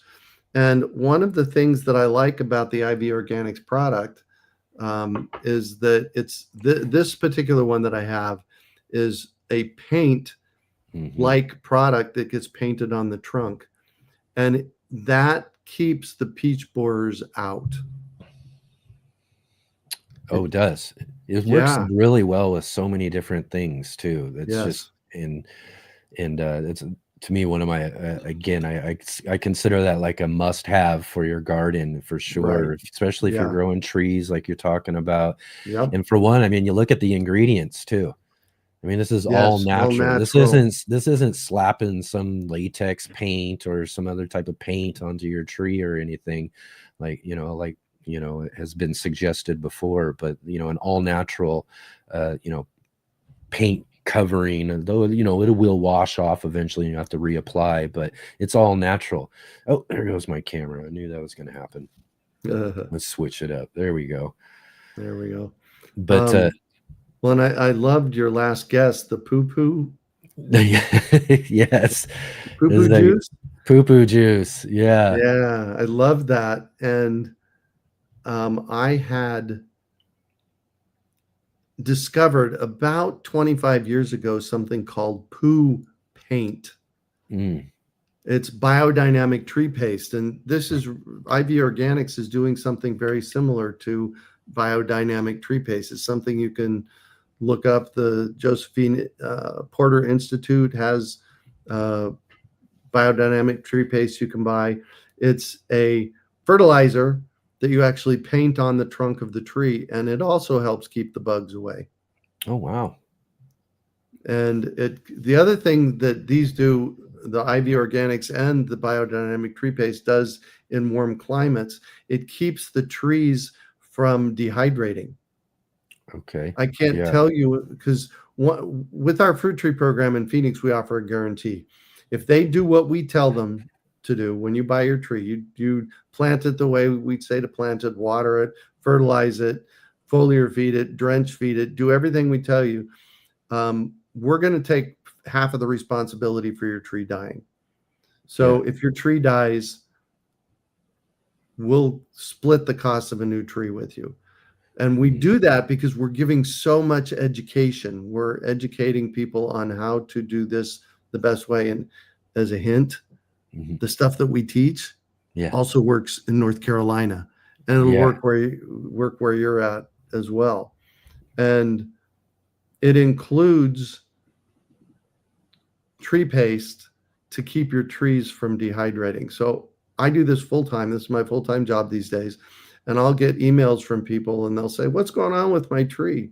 And one of the big things that happens with trees in the low desert, maybe where you're at, is the hot winds. The hot winds can literally dehydrate a tree. Yeah. And if I remember correctly, that spray, the IV Organic spray, you can spray it on the leaves, and that helps the tree survive hot winds like that. Yeah. And again, too, so dynamic in the sense of all the different types of things that it really helps with when it comes to growing trees or even other plants in your garden too. You can use that spray for as pest control and things like that as well too. So there's just so many great uses with it, and again, just a really great product. So again too, if anybody wants to get any of this IV Organic, whether it's the 3-in-1 Plant Guard, the spray, or anything like that, we definitely do got links right down below in the description for IV Organic. So they're a great sponsor. We really love the support from Charles and all of that. And definitely.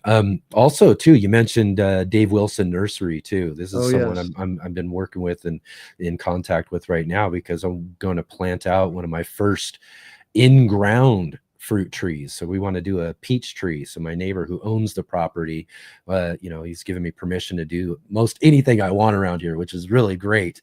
But one of them is because, I don't own the place. So I've always done container fruit trees. So I've got, container peach, I've got pears, I've got apples, I've got figs, all these sort of things in containers around here. But now we get to do one in ground. Nice. So hopefully we'll get a cool peach tree here. It should be coming anytime now that we can get planted out into our outdoor space in ground. And we'll definitely be coating it up for the winter with that 3-in-1 Plant Guard too. Yeah. Well, and I have very specific methodology for planting trees. I'll definitely be looking into that for sure. You want to hear it? Yeah, I do. It's really super simple. Okay. First of all, you want to prep your space so that you have a 6-foot diameter basin where you're putting your tree. and you want that basin 6 inches deep or 6 inches high. If it's 6 inches high, you need bricks or a border around it. Okay.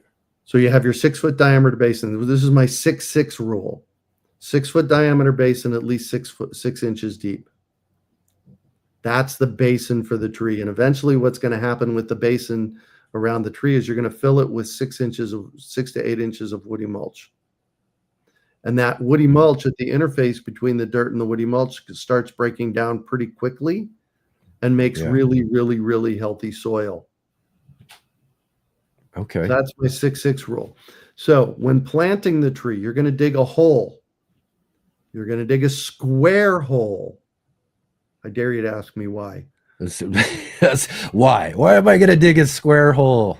You're going to dig a square hole because what can happen, especially in hard soil, is that if you dig a cylindrical, it's round, but a cylindrical hole, right, and plant the tree in the hole, if the soil's hard enough on the outside, the tree will actually not go into the dirt. It'll stay in the hole, and it can girdle itself to death. It can root bind itself in that hole, just like it happens in pots. Yeah. So from Simplified Gardening is saying that too. You can push out and rather than go in circles. Exactly. So a square hole, 2 foot by 2 foot by a foot deep. Okay. You're going to take 40% of the dirt out of that hole. You're going to put it in a wheelbarrow. All right. You're going to add 2 bags, 2 to 3 cubic feet of some kind of planting mix. Raised bed planting mix. In Phoenix, we have Farmer Greg's planting mix. Some kind of planting mix that doesn't have dirt in it because you already have dirt. And you're going to mix that all up. All right. All right. And then you're going to add 2 pounds of azomite. Azomite is a micronutrient dense vitamin pill for your tree. You're going to add 2 pounds of worm castings, 2 ounces of mycorrhiza, and 2 pounds of organic fertilizer. All goes in that wheelbarrow. And you mix it all up in that wheelbarrow. Yeah. Okay. While you're doing this, you've filled the hole to watch to see how quickly that hole drains. So they call that a perk test or a percolation test. Oh, excellent. Yeah. You want to make sure that the hole, because sometimes you get a hole dug and 24 hours later it's still got full of water. That's a problem. Most of the time that's not the case, but do your perk test. All right, so now you have a wet hole that's drained out. The stuff in the wheelbarrow. Always like to use fish emulsion and kelp emulsion to if it's a bare root tree to soak the roots in. Then you're going to take out of the pot or bare root and you're going to plant it 4 inches above grade. So it kind of sitting up on a hill, right? Okay. Because you want it at the same elevation eventually as your basin. Okay. Yeah, that makes sense. So you're going to plant it on a mound in the middle. It's got all this nutrient good stuff. You got your azomite, mycorrhiza, worm castings, organic fertilizer, planting mix, and dirt. You're going to use all that to plant the tree. And then you're going to fill that basin with 6 to 8 inches of woody mulch. Make sure that you don't, and that's the reason we want to put it up on a mound in the middle, because you don't want that woody mulch against the trunk of the tree. Yeah. But covering up that 4 inches though, right? Yeah. Well, basically the woody mulch is going to kind of come up to it, but not up against it. Okay. Yep. Okay. And basically what you've done with the vitamins that went in and the fertilizers that went in that wheelbarrow, you've given that tree a huge limb up by putting a square hole in the ground. You're making sure that it's not going to get root bound, and then water it in real good. And most of the time, once every 2 weeks is a good watering schedule for fruit trees. People think, oh my, especially in the desert, oh my gosh, we have to water the trees every day. And if you're watering your fruit trees every day after planting the way that I just suggested, you're overwatering the trees, you will kill them. Yeah. Because again, too, we're trying to, at least hope, right, that we set up the right setup to where they're going to get down, those roots are going to get down nice and deep, right? Yeah. And so if we're watering and like you said, every couple of weeks, but a good deep watering though. Yes. And then you hold off, let it drink all of that up and take the time to be able to do so. And you're not going to see that in your first few inches of soil either. So it's gonna dry up, so you just want to give it the time to be able to get down deep and drink up what's deep. Exactly. And the thing is, overwatering a tree and underwatering the tree, the damage looks the same. So what'll often happen is people are watering their trees every 2 or 3 days and it starts to wilt. What's the first thing you think? Right. And it needs water, right? It needs water. You water it some more and it wilts a little more, and you water it some more and it wilts a little more, and all of a sudden, dead tree. Find that with all the other plants too. It seems it's almost the same thing. It's just overwatering or underwatering. It's hard to tell.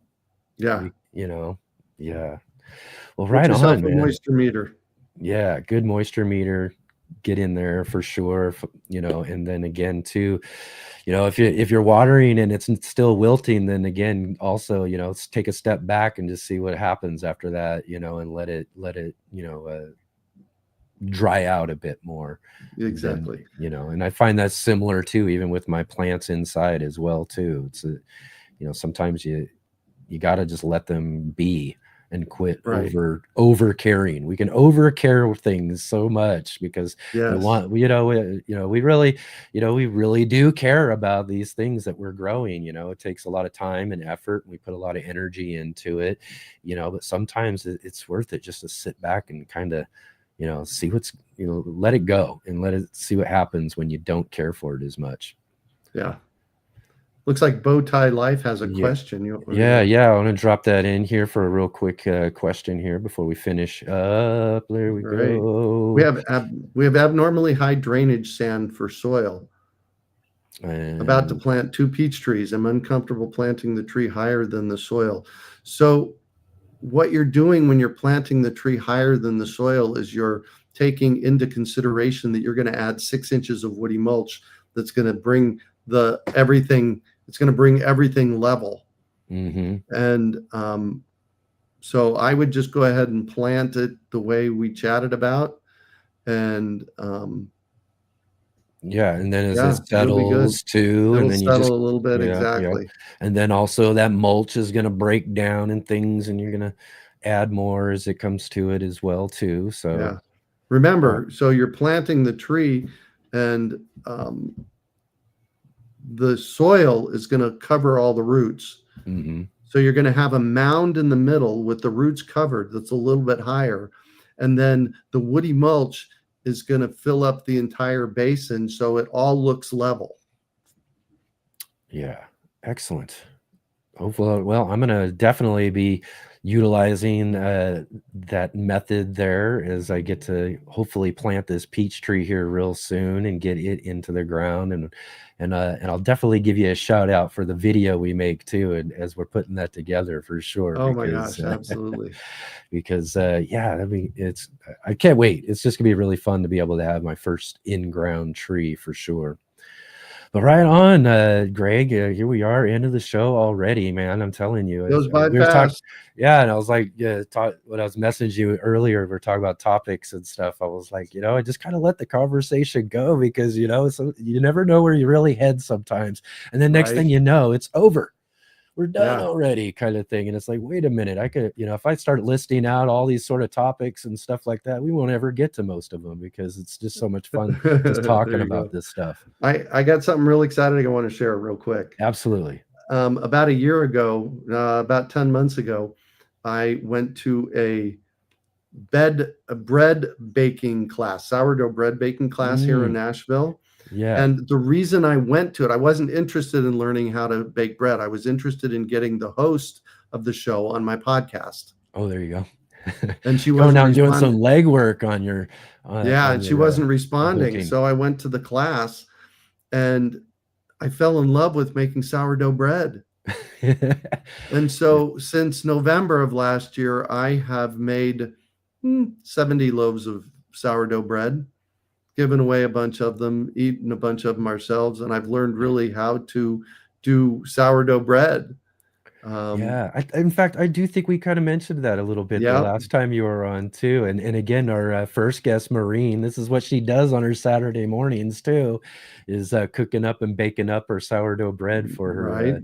for her farm stand there too. So I mean, I've got to So, figure it out myself because that stuff looks so delicious. She was showing us yeah, the and loaf. it's actually surprisingly simple. And the reason I brought it up right now is because when we hang up, I'm going to make 4 loaves of sourdough bread. Oh yes, I know. So Saturdays is the sourdough day, right? Sourdough Saturdays. Yeah. Oh, there you go. Sourdough Saturdays, right? Excellent, excellent. Well, thanks again, Greg. And again, we'll have you back on again, I'm sure not too long from now as well, because I always really enjoy having you on in the conversation. And I learned Thanks. so much too. Again, I really look forward to utilizing your method for planting the peach fruit trees. tree. So that'll be great. And I hope everybody else gets a lot out of that information as well too. So Cool. All right, right on. Well, thanks again for being here, and You bet. we'll catch you again in just a little bit. Thanks. You got it.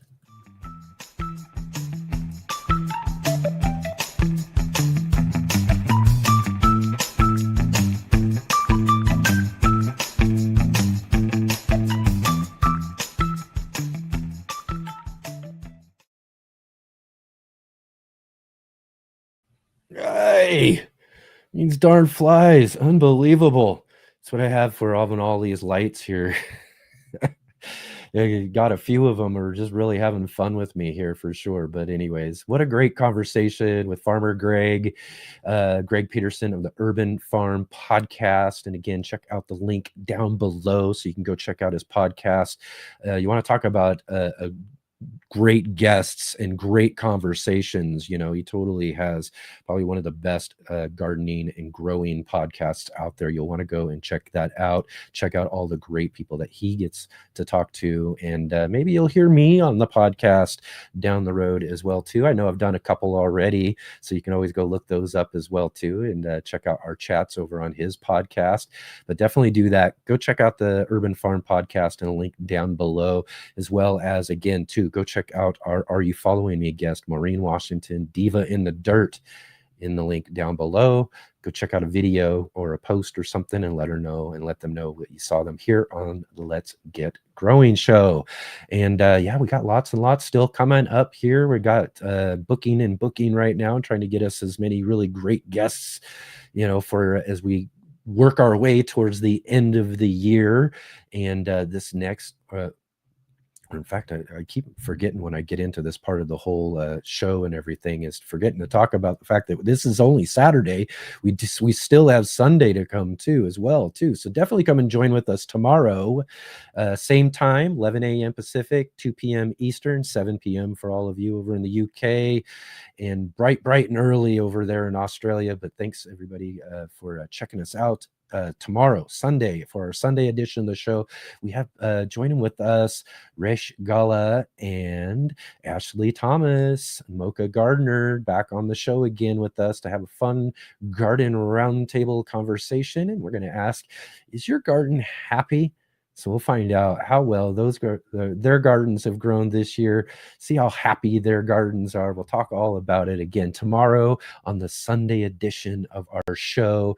And then this next Saturday, next week on the show, we're going to have with us Philip Longo from Earth, Nails, and Tails joining with us here. We'll have a great conversation with Philip, talk all about his season and what he's had growing on. We'll probably talk some more about chickens and chicken care and all of that, as well as many other things too. We also have, again, too, we had to bring him back as we had to cancel our show last week. We were supposed to have Farmer Marshall on with us last week, but we'll have him on with us for our Are You Following Me segment this next week. So definitely come and join with us for our next Saturday show and get to meet those great guests and check out our great fun conversation here on the show.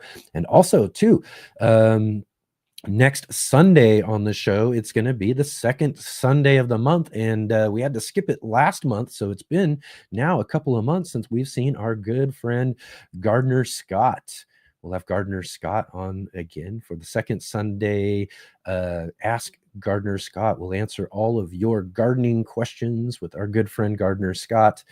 And yeah, again, always a really fun conversation with him as well too. So you won't want to miss out on that conversation this next Sunday. And as well too, before we finish up the show here, definitely click that like button, hit the thumbs up, subscribe, and hit the bell notification, and share with all of your gardening friends out there, and let them know about all of our great guests that we have here each and every Saturday and Sunday here on the Urban Gardener channel and the Let's Get Growing show, 11 a.m. Pacific time, 2 p.m. Eastern, again, 7 for all of you over in the UK. And definitely, everybody, check out those links down below in the description, not only for our guests, like I said, but also we mentioned our sponsor, Ivy Organic. We got a link down below to them and all of our other social media, so you want to go and check those out. But again, wonderful to hang out with all of you all today. So glad to have you here, and I look forward to seeing all of you tomorrow for the Sunday edition. So we'll see all of you then.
All right, take the run. See you on the flippy flops.